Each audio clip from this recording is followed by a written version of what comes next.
Hi everybody, welcome back to Sheryl's Creations, and I'm Sheryl. Video is going to be just a tad bit different today. I have a couple of things I want to show you that we've been working on that are 3D printed, related to crochet, and then I have an amigurumi tip for you. So first off, I want to welcome those that are new. Welcome back to those that are returning. I'm just so happy that you stop in and spend a few minutes with me. I really appreciate it. It's wonderful, you know, seeing my channel grow and reach people who are watching. So thank you very much. So if you haven't subscribed, you can hit that subscribe button. You can also hit the bell for alerts. Give it a thumbs up if you like my videos. And so let's get started. I want to start with a couple of things that we have been 3D printing. And one of the first things that I asked my brother for was stitch markers with the needle size on them. And this is the first thing, I don't know if you can see it very well. No, I guess it needs to go behind it, that he printed for me. So it's got the loop. This one has a number 5 on it, but they're very thin. And I told him, I said, you know, that's just not gonna work. So he went back and he designed another one. And so this was the second attempt. I don't know if that's gonna, it does have the number on it. I don't know that you can see the number real well. Yep, a little bit. But it is kind of the octagon. The piece that I wasn't real fond of was the hook part of it. So if I could remember where I put it, he did go back and he made me one with a rounded top instead of, you know, the diamond shaped top. So we're getting pretty close to being able to do a good printing of hooks that could be put on a project, a blanket, because I know we all have bags of whips, right? And how many times have you gone through there and decided, what hook was I using? Right?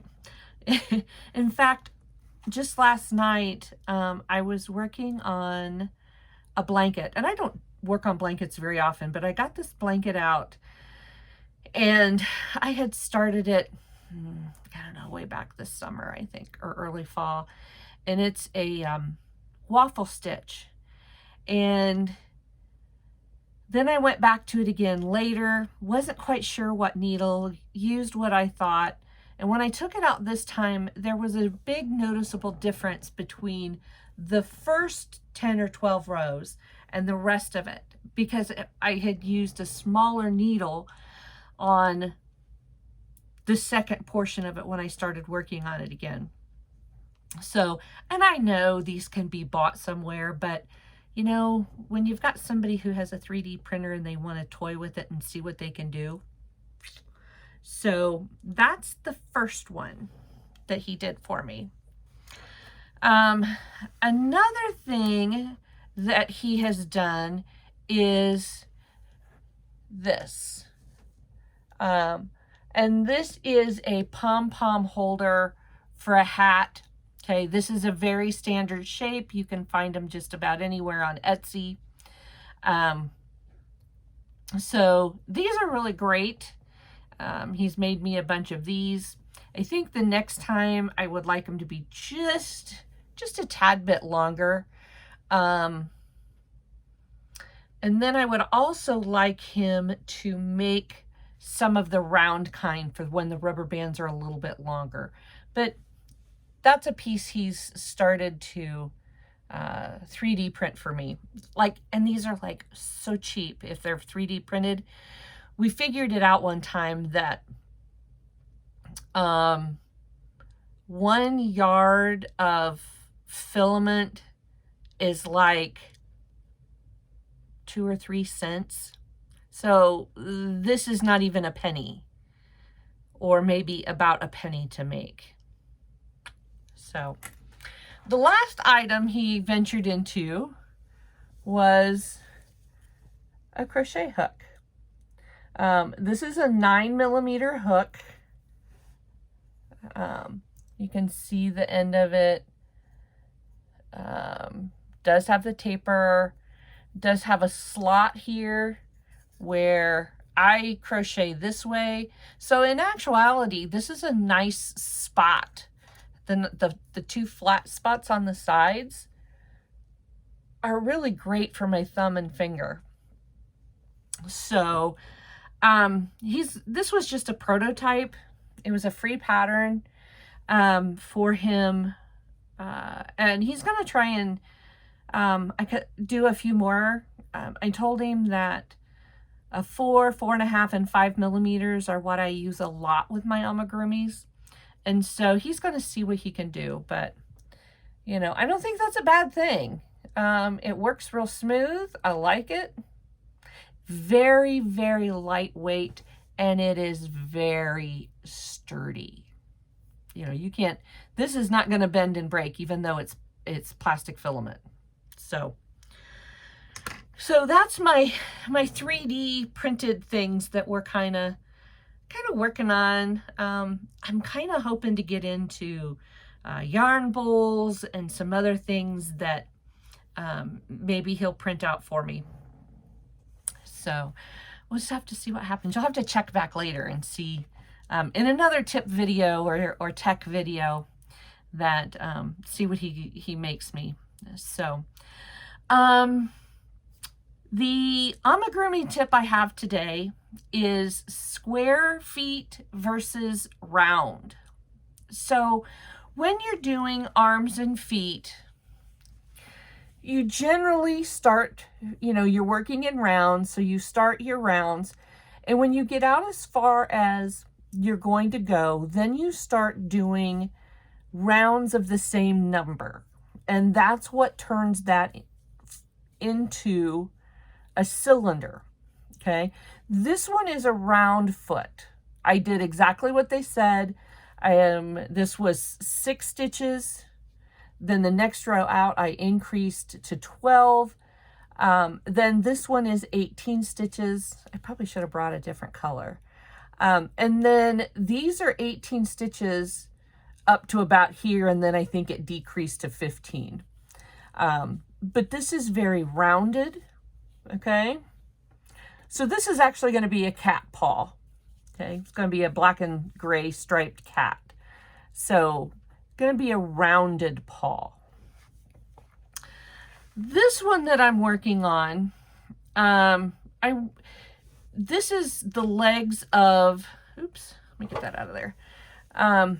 These are some legs. This is to Coco Melon, a children's cartoon.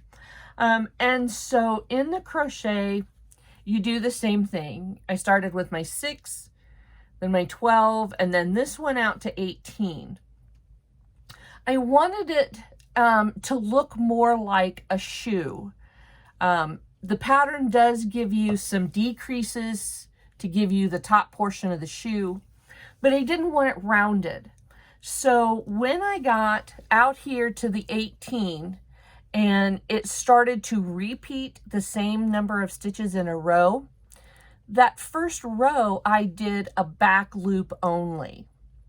And so that sets it up to give you a little more of a square bottom.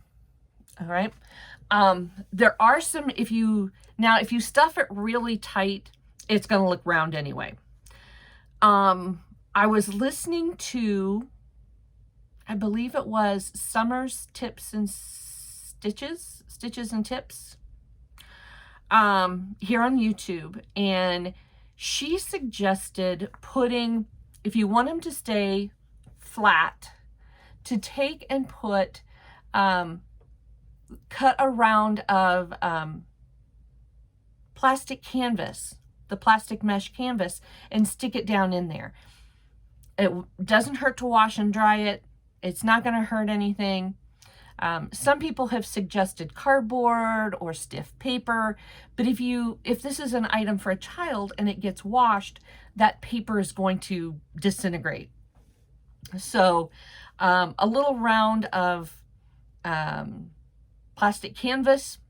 I'd even thought of things like, if it's not going to a really tiny child, you could even probably, if your stash of buttons is like my stash of buttons, I have buttons that would fit in here and would create a nice flat bottom. And so even though this pattern did not say back loop only, I chose to do it that way because I wanted the definition for the flatter shoe. So a lot of my amigurumis, even though it doesn't say, I'll go ahead and do a flat side so that it gives it a little more of a definition. So that is my tip of the day and my little techno gadgets that we're working on. I hope you've enjoyed this video. It's a little bit different, but I am getting ready to do 2 videos. I have 2 new amigurumis to show you, and we'll talk about the patterns for those. So keep a lookout this week. Give me a day or 2 to get them done, and we'll get them uploaded. And so thanks for stopping in. I hope you all are doing well.